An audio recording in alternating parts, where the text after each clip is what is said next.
आप सभी प्यारे बच्चों का मैं बहुत बहुत स्वागत करता हूं हमारे न्यू वीडियो में। मैं आपका मेंटर अविनाश कुमार। तो देखिए प्यारे दोस्तों, आज से मैं क्लास 12 केमिस्ट्री का जो chapter wise previous year question होते हैं, जो मोस्ट रिपीटेड टाइप होते हैं और मोस्ट इम्पोर्टेंट होते हैं, वो मैं आज से आपको कवर करवाने वाला हूं। और जो हमारा आज का चैप्टर है वो है आपका सॉल्यूशन। ध्यान रखिएगा, इस चैप्टर से यूजुअली 1 न्यूमेरिकल्स हर साल पूछे जाते हैं, तो मैंने भी मैक्सिमम वेटेज न्यूमेरिकल वाले पार्ट को आज के वीडियो में दिया है। तो चलिए दोस्तों, बिना टाइम वेस्ट किए हम लोग चलते हैं क्वेश्चन नंबर 1 की तरफ। बट उससे पहले बताना चाहता हूं कि दोस्तों, अगर आप क्लास 12 साइंस के बच्चे हैं और अगर आपको ऑर्गेनिक केमिस्ट्री से डर लगता है, तो अनअकैडमी के top educator Bharat Panchal sir आपके लिए लेके आ गए हैं free special series of organic chemistry, जहां पर haloalkane and haloarene से स्टार्ट करके पूरे एमीन्स तक आपके ऑर्गेनिक केमिस्ट्री के चैप्टर्स को क्लियर करवाया जाएगा। और ये 2021 बोर्ड बच्चों के लिए है और ये बिल्कुल फ्री ऑफ कॉस्ट है। तो आपको इसमें एनरोल करने के लिए, ऑर्गेनिक केमिस्ट्री के लेक्चर्स को देखने के लिए, मैंने लिंक आपको डिस्क्रिप्शन बॉक्स में दिया है। सिंपली वहां से जाके अनअकैडमी लर्निंग ऐप को इंस्टॉल कर लीजिए गूगल प्ले स्टोर से। देन आपसे एक कोड मांगा जाएगा, वहां पर हमारा कोड FE10 का जरूर से जरूर यूज कर लीजिएगा। और इतना ही नहीं, यहाँ पर अगर आप लोग ये कोर्स को देखते हैं, ये लेक्चर्स को देखते हैं, तो यहाँ पर प्रीवियस ईयर क्वेश्चन भी कवर करवाए जाएंगे और आपके डाउट्स को भी क्लियर किया जाएगा लाइव चैट्स के थ्रू। और इतना ही नहीं, यहाँ पर आपको बहुत सारे टिप्स एंड ट्रिक्स भी शेयर किए जाएंगे कि ऑर्गेनिक केमिस्ट्री के जो क्वेश्चन है उसको कैसे अटेम्प्ट करना चाहिए। तो देरी मत कीजिए, जाइए, लिंक मैंने डिस्क्रिप्शन बॉक्स में दे दिया है। अब देखिए दोस्तों, हम लोग फर्स्ट क्वेश्चन की तरफ चले। उससे पहले आपको ये पता होना चाहिए कि जो PYQs मतलब कि जो प्रीवियस ईयर क्वेश्चन होते हैं वो सबसे ज्यादा इंपॉर्टेंट होते हैं CBSE के लिए, क्योंकि यहाँ से अराउंड डायरेक्टली 70% क्वेश्चन तो रिपीट होते हैं। इसलिए अब देखिए, फर्स्ट क्वेश्चन 2016 में पूछा गया है। इसमें क्या बोला गया है कि जो गैस A है is more soluble in water than gas B at the same temperature, then which of the two gases will have the higher value of KH, जिसको क्या बोलते हैं, हेनरी कांस्टेंट। और क्यों, मैं आपको उससे पहले आपको सबसे पहले कॉन्सेप्ट बता देता हूं, क्योंकि जब तक आपको कॉन्सेप्ट पता होगा नहीं, आप लोग क्वेश्चन को कैसे सॉल्व कीजिएगा।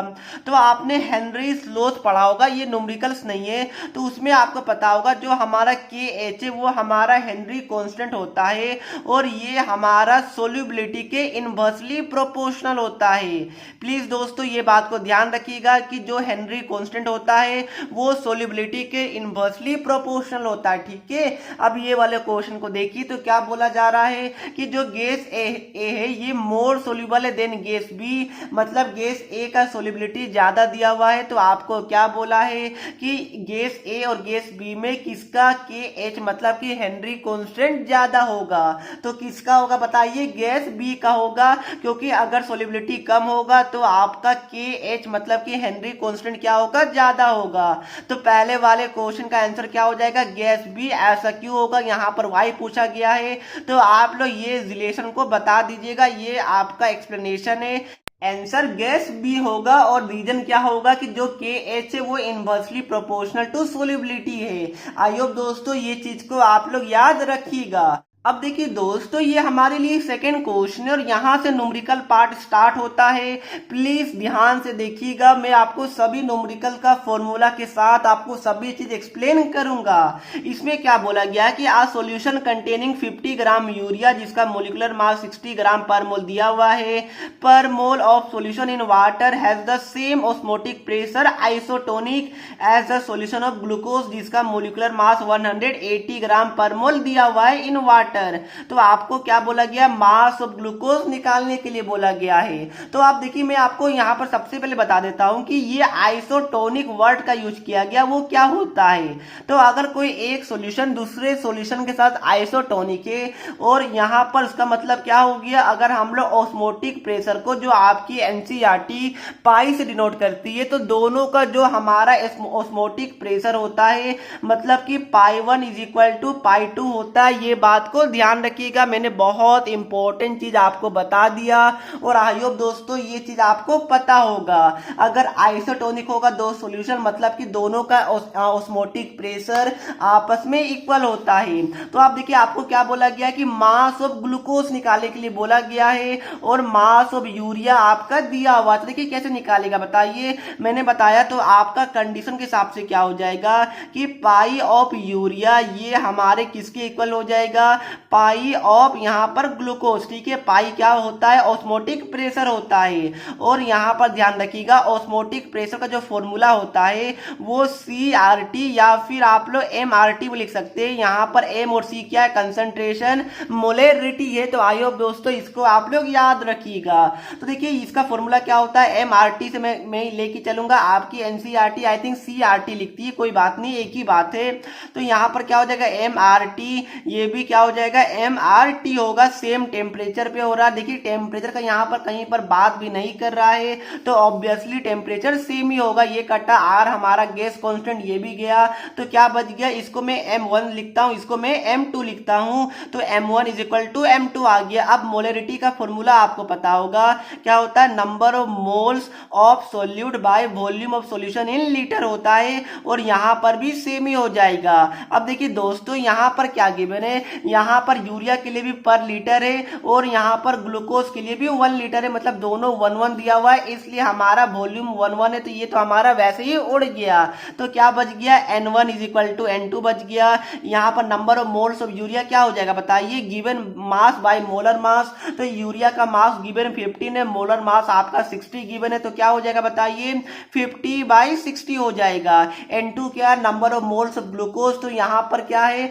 ग्लूकोज का molar mass 180 gram per mole दिया हुआ है और आपको क्या निकालना है, गिवन मास ऑफ ग्लूकोज निकालना है। मतलब क्या हो गया, अगर गिवन मास को मैं x मान लूं और मोलिकुलर वेट क्या है 180 है, तो ये हमारा क्या हो जाएगा, ये 3 टाइम्स में कटेगा, तो यहां से x क्या आ गया 45 ग्राम पर मोल आ गया। ये हमारा क्या हो गया, 45 ग्राम पर मोल नहीं, 45 ग्राम हमारा क्या आ गया, गिवन मास आ गया, रिक्वायर्ड मास ऑफ ग्लूकोज आ गया। तो क्या सभी बच्चे को ये बिल्कुल इजी वाला क्वेश्चन समझ में आ चुका है?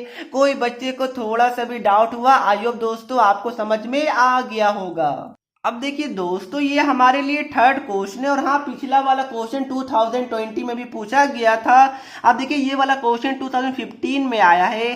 क्या बोल रहा है इसको ध्यान से पढ़िए, न्यूमेरिकल क्वेश्चन है कि आज solution is prepared by dissolving 10 gram of non volatile solute. Non volatile क्या होता है कि जो इवेपोरेट नहीं कर सकते, लाइक ग्लूकोज हो गया, यूरिया हो गया, सुक्रोज हो गया, ये सब क्या होता है नॉन वोलेटाइल। वोलेटाइल में क्या आ जाता है, लाइक आपका MgCl2 AlCl3 ये सब क्या हो जाएगा, वोलेटाइल हो जाएगा। ठीक है, नॉन वोलेटाइल मतलब कि वेंट ऑफ फैक्टर मतलब कि I का वैल्यू 1 होता है, बट इस साल डिलीट कर दिया गया इसलिए मैं इसके डेप्थ में नहीं जा रहा हूं। यहां पर क्या बोला जा रहा है कि कोई एक सॉल्यूट है जिसका गिवन मास क्या है 10 ग्राम। ठीक है, आगे पढ़िए, जिसको यहां पर 200 ग्राम ऑफ वाटर में डाला गया। ये हमारा क्या गिवन है, सॉल्वेंट हो जाएगा वाटर, और ये हमारा 200 ग्राम है। आगे क्या बोला जा रहा है कि it has a vapour pressure, मतलब सॉल्यूशन का वेपर प्रेशर दे रहा है 31.84 mm ऑफ Hg दे रहा है, और यहां पर टेम्परेचर है, आपको क्या बोला गया कि मोलर मास ऑफ सोल्यूट निकालने के लिए। ठीक है प्यारे दोस्तों, तो यहां पर क्या क्या दिया हो सबसे पहले हम लोग लिख लेते हैं। यहां पर देखिए ये क्या गिवन है, वेपर प्रेशर ऑफ सॉल्यूशन। तो मतलब अगर मैं वेपर प्रेशर ऑफ सॉल्यूशन को PS डिनोट करूं तो ये हमारा क्या गिवन है 31.84 हमारा दिया हुआ है। अब देखिए आगे क्या गिवन है, यहाँ पर given mass of solute given है 10 ग्राम। तो अगर गिवन मास ऑफ सॉल्यूट को मैं किसी डिनोट करूं, चलिए मैं डिनोट करता हूं x से, तो वो हमारा 10 ग्राम दिया हुआ है। और यहाँ पर सॉल्वेंट क्या दिया हुआ है, मास उसका 200 ग्राम दिया हुआ है। देखिए आगे क्या दिया हुआ है, यहाँ पर देखिए vapour pressure of pure water, मतलब क्या दिया हुआ, अगर मैं इसको P नोट से डिनोट करूं तो ये हमारा 32 mm ऑफ Hg दिया हुआ है मरकरी। ठीक है, और यहाँ पर क्या बोला गया है कि मोलर मास ऑफ सोल्यूट आपको निकालने के लिए बोला गया। गिवन मास है, आपका मोलर मास नहीं दिया हुआ है। अब मैं फॉर्मूला आपको बता दूं, आपने पढ़ा होगा relative lowering in vapour pressure. आपको कुछ याद आ रहा है? मैं बता देता हूं, कोई बात नहीं।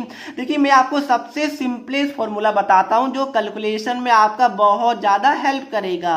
तो क्या हो जाएगा, P not minus P S और डिवाइड में क्या हो जाएगा आपका पी एस। ध्यान रखिएगा कि ये दोनों आपस में क्या होना चाहिए, सेम होना चाहिए। ये मैं इजीएस्ट फॉर्मूला बता रहा हूं।